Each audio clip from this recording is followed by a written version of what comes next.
માટે પધારેલ ગામના વડીલો, ગુરુજનો અને બાળકો, હું જે બોલું તે શાંતિથી સાંભળજો. બીડી પીવે બહાદુરીથી અને જૂઠા ના કરી દેખા. કેન્સરની તમને બીક નથી? અરે વાહ ભાઈ વાહ, જ્ઞાન જાજો છે એમ સમજીને ગુટખા એ સૌ ખાય છે. ગલુફે રાખેલ ગુટખાને કારણે મોઢા સિવાય જાય છે.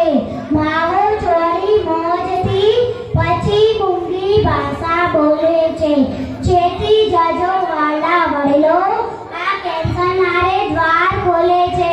કેન્સર થાય પછી સારા સારા લોકો આવી જાય ભાનમાં. પીવો તો પણ પ્રેમથી પીજો, પણ ભેગા સમમાં નહીં પીતા ચા.